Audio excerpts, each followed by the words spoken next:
A viewer sent me this. Electric vehicles aren't dead, but a lot of EV companies may soon be. Interestingly, this is from a Wall Street Journal reporter, Dion Rabouin, who's apparently independently posting content on YouTube as well. Smart man. After all, mainstream media is currently dying. This is a smart move. I think other people should be following suit.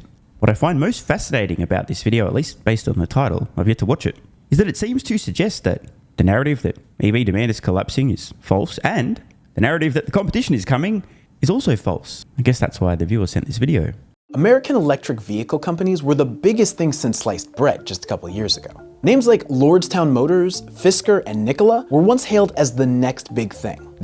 Now, this is true. There were some DMFs out there suggesting that Nikola, Fraudstown Motors, and Anal Fister were the next Tesla. There were others at the same time warning that production is hard, computer endings are easy, and the bell curve is real. Heir apparent to Tesla and the companies that were going to usher in the next wave of the American car. Well, that hasn't happened at all. EV companies that had valuations that rivaled American auto giants Ford and GM are now on the verge of seeing their stock prices go to zero.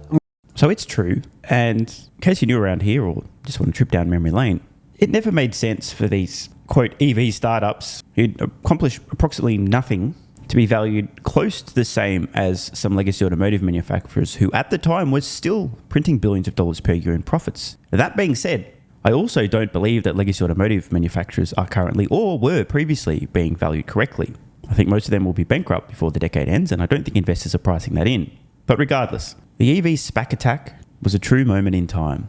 Herd mentality, groupthink, sheeple following one another.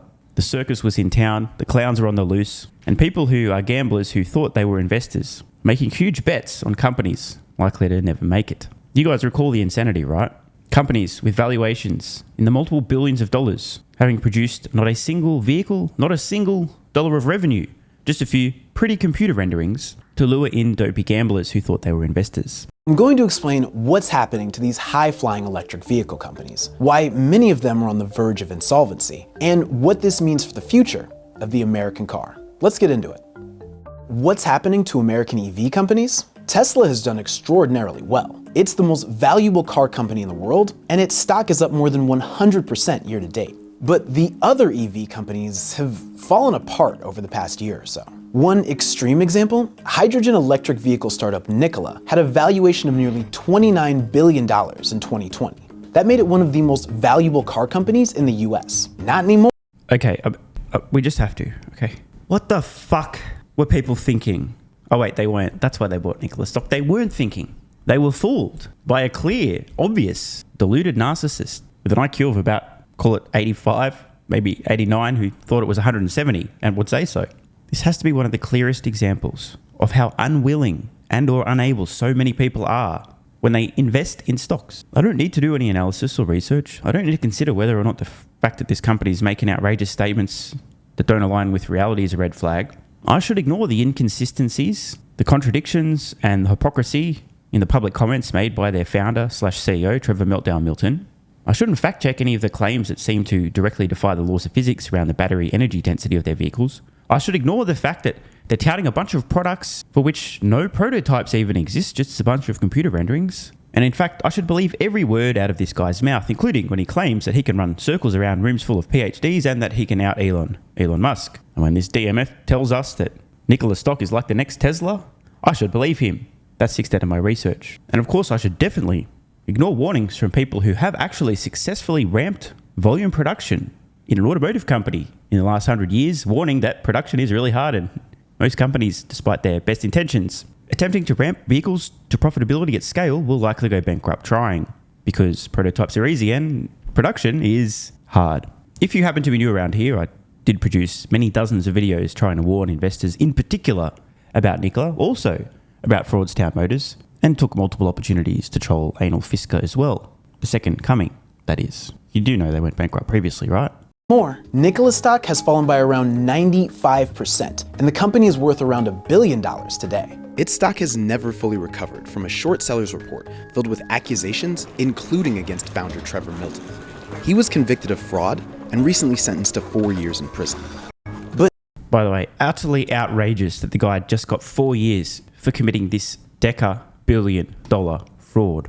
Outrageous. What lesson does this send to other low IQ, immoral, dishonest, deceptive, manipulative, raging narcissists? The message it sends is, you too can commit a multi-deca-billion dollar fraud and walk away a filthy, rich, steaming pile of human excrement after serving a piddly sentence for completely and utterly fucking the investors, so to speak, who could least afford to lose money, who fell into your trap for one end of the bell curve. 4 years is nothing.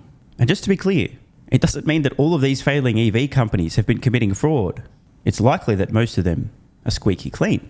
But in the case of Nikola in particular, like all of these EV startups, it was always likely they'd end up going bankrupt regardless. When you've got a founder out there luring in people, telling them it's the next Tesla, making fraudulent claims about fake orders that are fully refundable, that they're incentivized, it's just atrocious. Let's move on.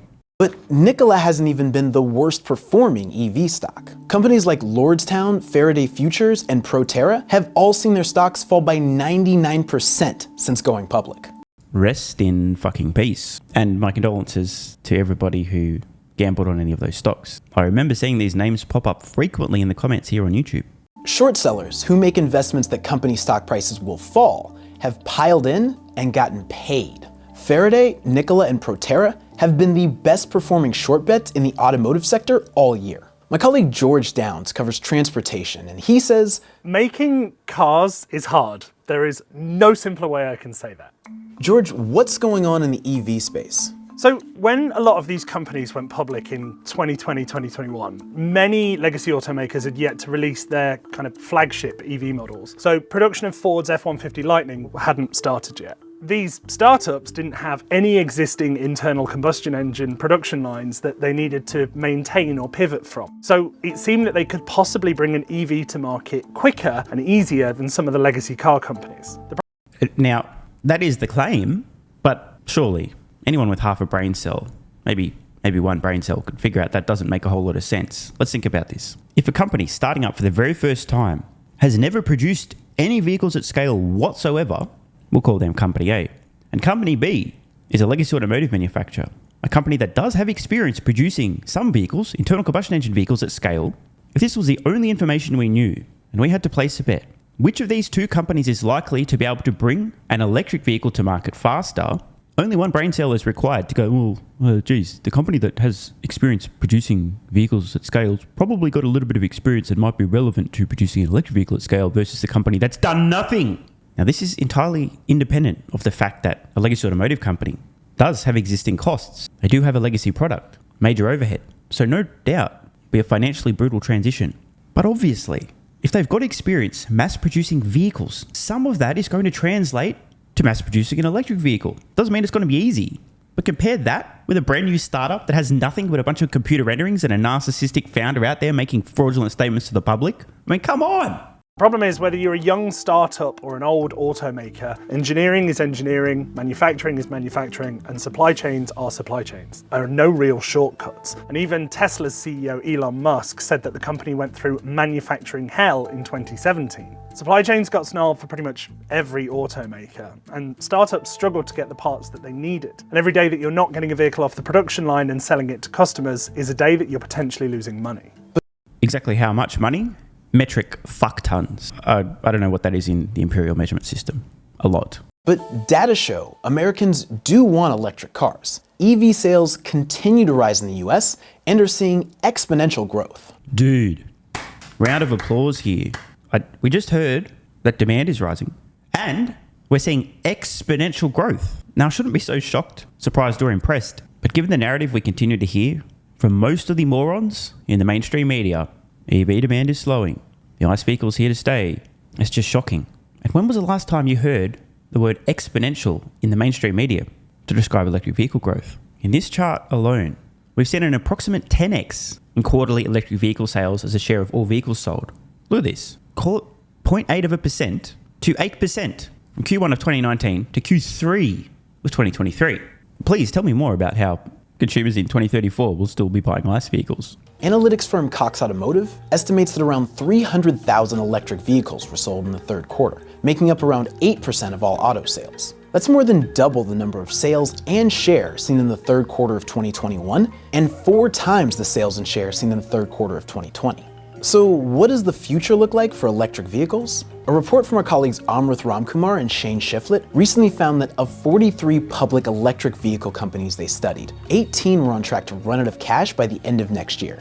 Holy shit, that's well over a third, almost half of the EV companies on track to run out of cash almost tomorrow. Now, obviously, it's possible some of these companies may be able to raise capital from extremely risk-tolerant, quote, investors, but it's inevitable. There's going to be a massive consolidation, aka a shitload of bankruptcies, not just in the electric vehicle, but in the vehicle industry over the coming years and throughout this decade. Once again, just want to remind everybody that production is hard and expensive. But please tell me more about your investment in the next Tesla and why they're going to be successful despite the odds. If they didn't cut costs or raise new capital, and 7 of those had just weeks of cash on hand. When contacted by the Journal, several companies said they raised or are planning new financing and are cutting costs. So is it game over for EV companies here in the US? I think what you're seeing now is the hype starting to fade away, but reality setting in. So the companies that are in a stronger position are the ones that have actually managed to get their EVs into the hands of paying customers. But even the big players are reassessing. GM abandoned its target to build 400,000 EVs by 2024. And this, by the way, is the same GM, led by the same politician in CEO's clothing, who maybe 2 years ago was questioned about her public statements that GM would surpass Tesla in US electric vehicle sales a few years from now. And when grilled on that, do you really believe that? Mary B. Esparra shook her head while saying yes. If anybody understands the thing about body language, you'll understand the implications there. She knew that that was never going to happen. And now we hear their plans being slashed. How embarrassing.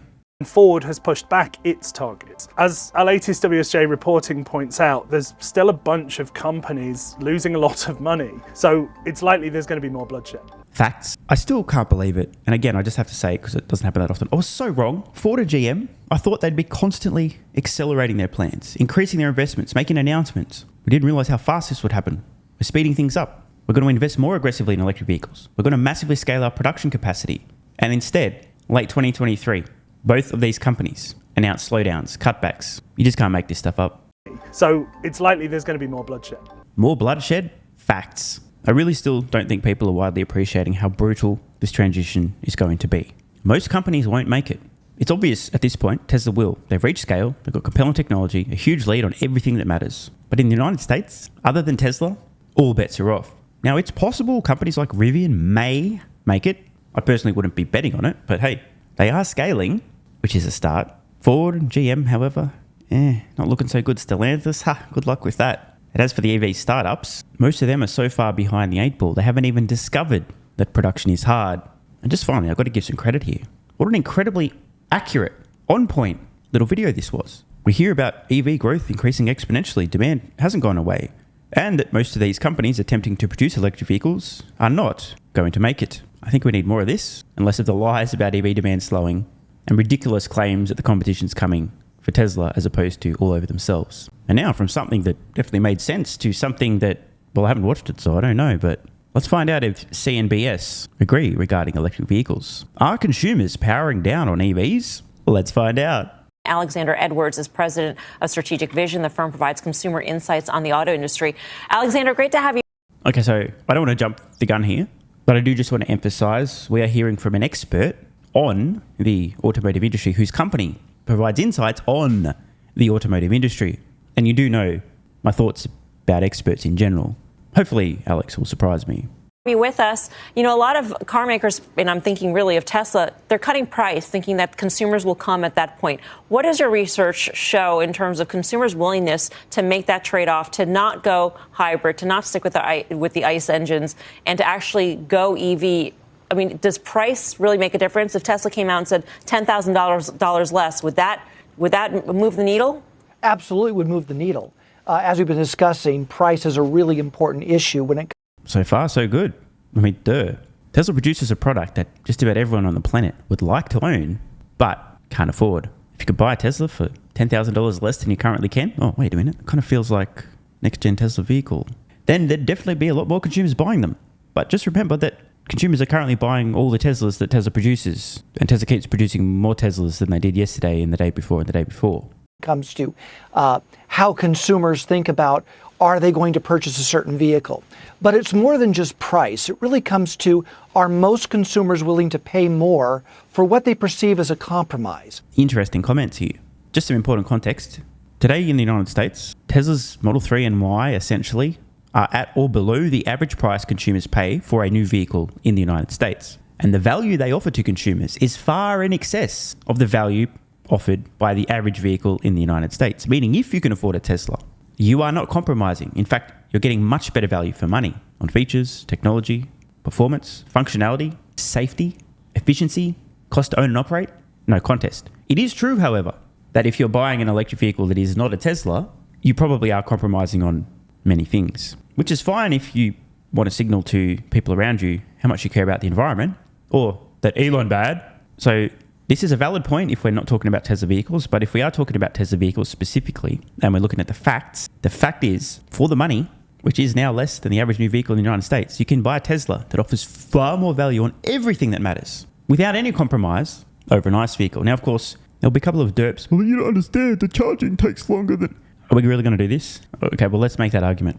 It is true. You may judge that as a compromise if you live in a location that doesn't have electricity. If you do happen to live in a home that has electricity, odds are you charge your vehicle overnight, 99% of the time, as opposed to having to go to a gas station to refill your car every time it runs low. So unless you're somebody that road trips constantly, many hundreds of miles in a single day, every day, and can't just charge overnight at your destination, that is a compromise. But for the 99% of consumers, it is actually far more convenient to own an electric vehicle and charge it overnight at home than it is to own an internal combustion engine vehicle and literally have to go somewhere else, a gas station, to refuel. And that's the only compromise that I can think of. The only one. Oh, actually, no. There's another one. If you like the smell of gasoline in the morning, you might miss that in an electric vehicle as well. But to be fair and reasonable, the point does stand. If you're not buying a Tesla, the value for money isn't quite there. You are going to compromise. Software sucks shit. Performance isn't great. Safety is not there versus a Tesla. But we really are talking about Teslas versus the rest. And that could be a compromise for the distance it can go, for how they refuel and charging issues, as well as the price, where they're spending more money. And so for every dollar they spend, they're getting less convenience, less mobility out of that.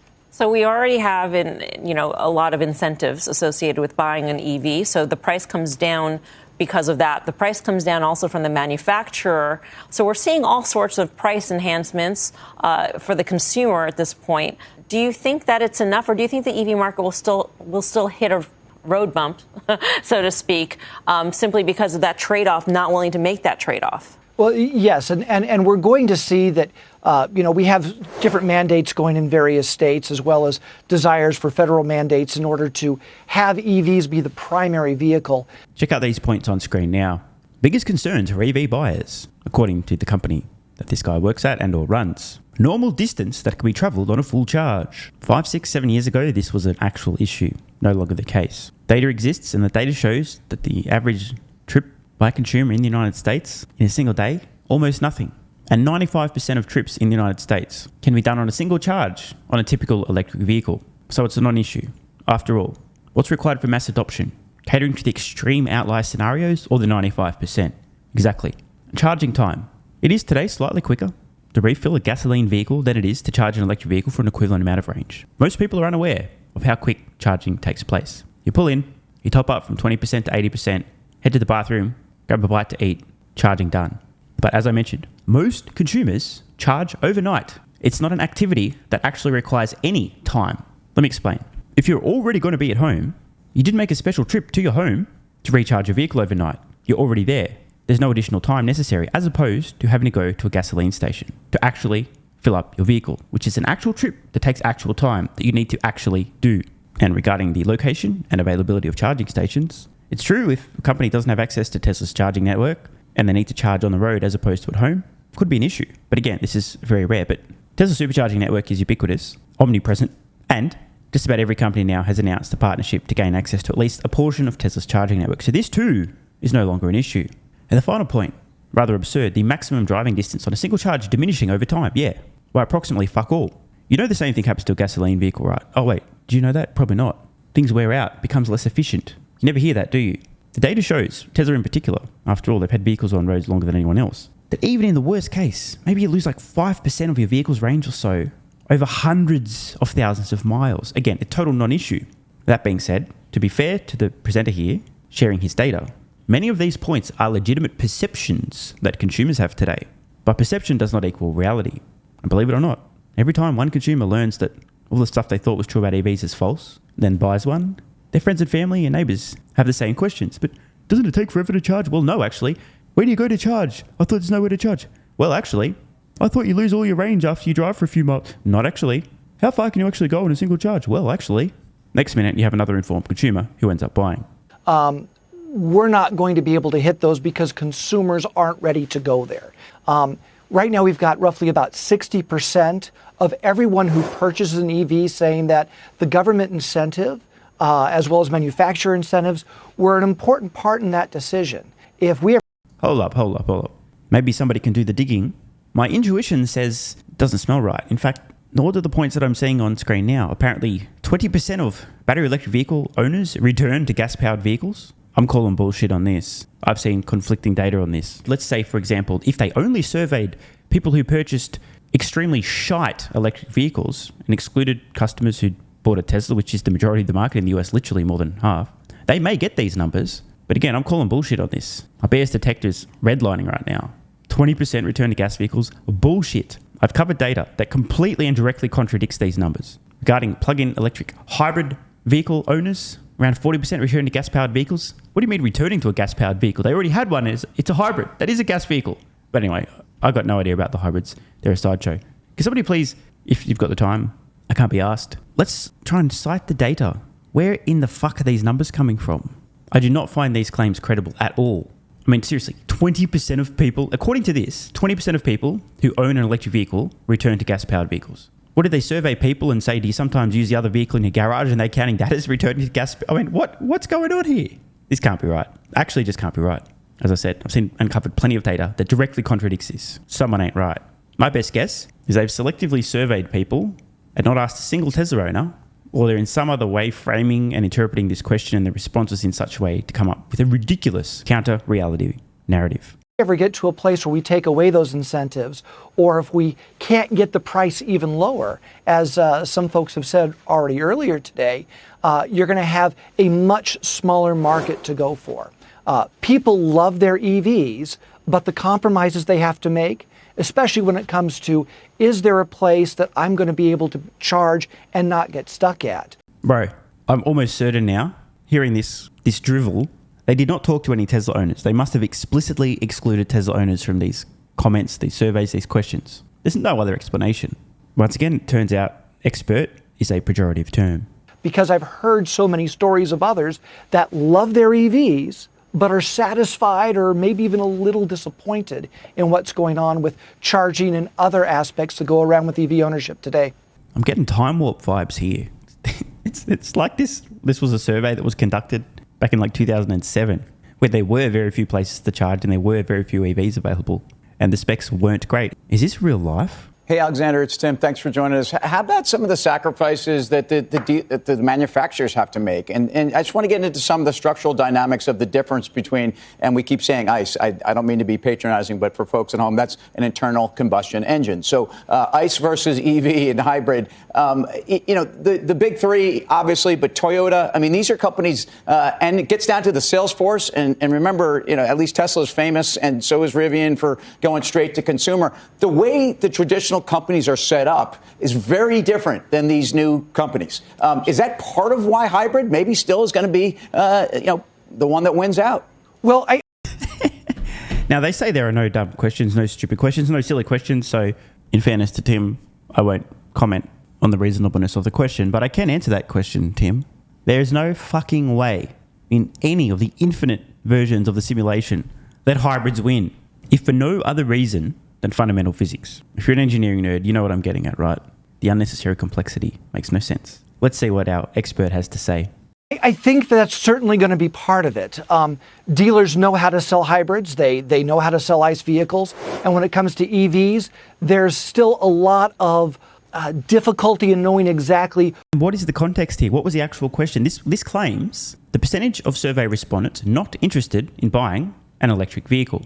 What was the full context? Not interested in buying an electric vehicle this year, this week, in the next 5 years? What's the context? Because, again, a few months ago on this channel, I covered an international survey of many thousands of consumers globally, where more than 60% intended on buying an electric vehicle in the next 5 years. And are they excluding customers who already own an electric vehicle? Again, I need to see more context on this. Even if this was a survey globally, because after all, vehicles sold on planet Earth is what counts, and not in certain regions or of certain consumers in certain demographics. Even if this were the case, even if we look at 2023, we've seen a rebound. This means that approximately half of the people they spoke to do want to buy an electric vehicle. And spoiler alert, globally, roughly 10% of all new vehicles sold in 2023 were electric. Meaning if the consumers surveyed in the same year follow through and do purchase an electric vehicle, we'll see a 5 times increase in the number of electric vehicles sold. I'm sure that we'll hear more of the important context behind this in just a moment. What are the right levelers or things they could say in order to motivate that sale? And so they know how to do that. But more importantly, consumers have an understanding of what they need for their own personal mobility. They know I have to go here, here, and here, and I want to do it in a certain way. Tesla's found a lot of success because they didn't sell an EV. They sold a sports car with best-in-class performance. Whenever the consumer stepped on that accelerator, it was safer because it was more responsive and it was more fun to drive. This is why Tesla found success and everyone else really struggled because Tesla was selling something that wasn't a compromise. It was best in class. Dude spitting some facts, although he also seems to be talking about the Roadster back in 2006, 7, 8, talking about this as if it's in the past. It's still true today. The performance on a 3 and Y performance mode, for the money, nothing else comes close. Same for S and X, and in fact, now also Cybertruck. We're going to try to continue to sell EVs simply because it's electric. We're never going to see sales that are in numbers that are going to be 2030 and heaven forbid in California by 2035, 100%. We can't get there. We need to make sure that we address price, infrastructure, and how consumers use their vehicles today. We're not a political show, Alexander, as you know, but you have... It's true that CNBS is not technically a political show, but it is also true that the vast majority of people on CNBS lean very left. So while they may not inherently discuss their political positions and views regularly, the majority of the folks on the panel, not all, by the way, there are exceptions, but the majority of the folks on the panel, like everywhere in the media, except for explicitly right-leaning outlets, all lean left to varying degrees. Had some political commentary embedded in your survey, which I thought was interesting in that it shows maybe another reason to be reluctant to buy an EV. And you say it's because people associate EVs with Democrats. Is that what you're finding? It is an aspect to it. So right now, there are a number of buyers that when everybody looks at anything in a consumer world, they give it a personality. And one personality that is emerging in the EV market is that EVs are Democrats, progressives. And there are a number of consumers who would love what an EV has to offer, but are actually rejecting it because of that imagery and personality that's been emerging. This is a fair point. There's a lot of nuance to this, but generally speaking, there is some truth to the fact that a lot of Republican, and I mean like diehard I'm Republican, I'll always vote Republican no matter what, voters out there immediately dismissed, turned their nose up at electric vehicles just because that's what the green leftists drive. Fuck those guys. However, something rather interesting is happening at the moment. A lot more people on the left, Democrats, pro-environment, and many of those folks wanting to signal what a great person they are by driving around an electric vehicle just to show, look, I'm a good little Democrat. I'm driving an electric vehicle. I support the environment. Please approve of me. But something interesting is happening in the last 6 to 12 months, known as Big Bad Elon, who out of nowhere is suddenly converting a lot of people who previously would not have even considered purchasing an electric vehicle. Why?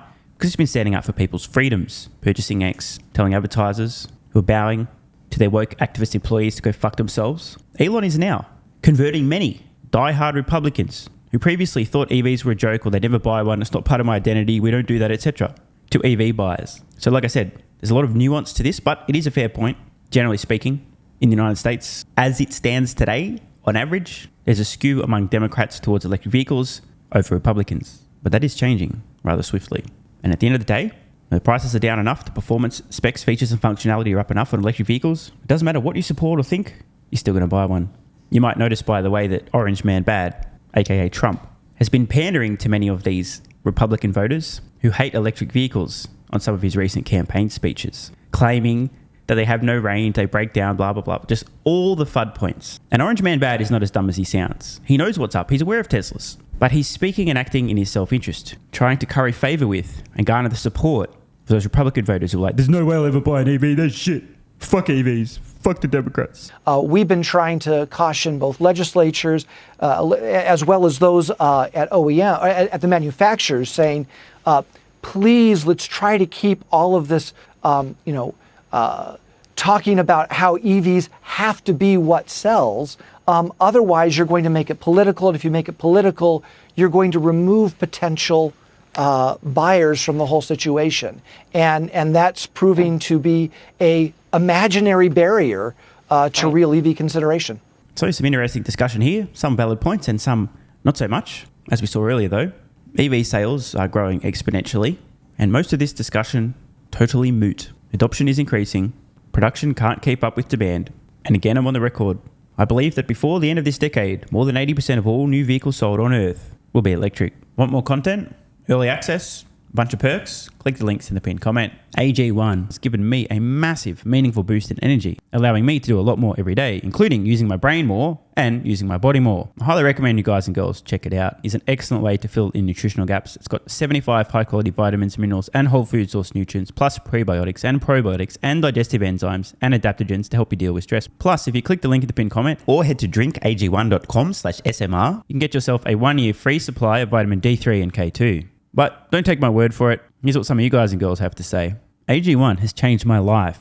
I was, as you described, treating myself like a circus, ate like trash, rarely exercised, used alcohol as a stress crutch, cannabis also. AG1 is what gave me the kick in the ass, got me back to the gym, motivated me to do more for myself, family, my business, etc. Keep doing what you do. Now, I know there's some skeptics, the same kind of people who think Elon Musk is a fraud, reading this going, what do you thought? There's no way that's possible, bro. It must be a placebo effect. Believe it or not, this is a recurring theme. If you give your body everything it needs to feel and perform its best, including having a lot more energy, you'll need ways to use that energy. For me personally, that includes more exercise, moving my body more social activity, and more cognitively demanding tasks, including producing a ton of exclusive content over on Twitter and on Patreon, plus my daily YouTube uploads. The proof's in the pudding. On to another testimonial from a viewer of this channel. SMR, you asked me to provide feedback on AG1. Here it is. It has helped with mental acuity, stamina, and intestinal waste management.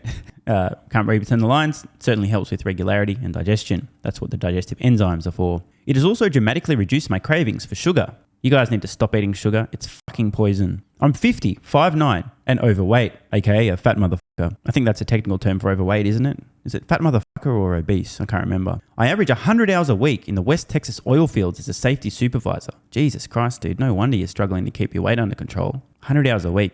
Brutal. It has helped me lose weight. It is not an appetite suppressant. It can help fat people suppress cravings, and motivation to be healthier is critical for changing your diet. Love you, brother. Again, this is a great point. It's something people really don't seem to grasp. If you have more energy, everything becomes easier. It's like turning on easy mode for life. A few years ago, before I was taking AG1, my health was trash. I was struggling to get through the day, had afternoon fatigue. The last thing I wanted to do was either use my brain or move my body. Didn't have the energy. Now, my biggest struggle every day is figuring out ways to use that energy. I'm exercising way more, doing a lot more with my friends and family, and of course, my work output has increased substantially. And you can fact check me. Check out the average length of my videos I was posting to YouTube 3 years ago. Need I say more? And one final testimonial. Love this one. Okay, here's the deal for me with this AG1 shit. I'm 41 years old and not the type to eat, drink, smoke, or sleep healthy, so I was skeptical. That being said, here's what I experienced. Day 1, meh. Day 2, afternoon fatigue was about 45 minutes late. Day 3, 0 afternoon fatigue. Day 4, 0 afternoon fatigue plus extra energy. Day 5, again, 0 afternoon fatigue plus energy, wondering, what the fuck, really? See, this is the thing, right? The results for many people are just almost too good to be true. This is the same experience I had. My afternoon fatigue just vanished out of nowhere. I'm like, wait, what the fuck? Why am I not tired in the afternoons anymore? Surely, it's not that AG1, is it? Turns out it was. Day 6 and 7, same thing. Day 8, same thing. Plus, I had the want to get things done around the house that I normally would slack off and not get done. Again, the point, extra energy, you'll need to use it, you'll find ways to use it. Day 9, 10, and 11, and today is day 12.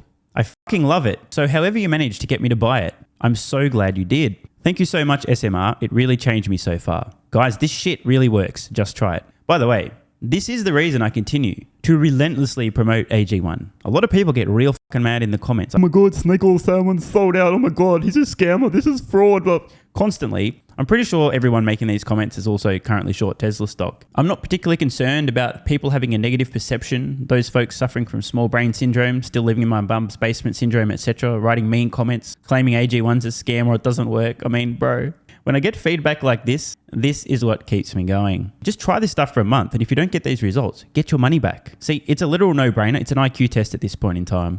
Testimonial after testimonial after testimonial like this. Get your money back if it doesn't work. Just try it for a month, and if it doesn't work, get your money back. Today's the day. It's finally time. Be like this guy who was a massive skeptic, but finally, after 1,000 promotions in a row, caved in, tried AG1, and has results like this. Head to drinkag1.com/SMR or click the link at the pinned comment, and please, let me know how you're feeling in a few weeks' time. Now, if you'll excuse me, time to put my extra energy to good use. I'll be recording some more exclusive content for Patreon and my Twitter subscribers. So click the links in the pinned comment. See you over on Twitter and or Patreon, and don't forget to grab your AG1. Love ya.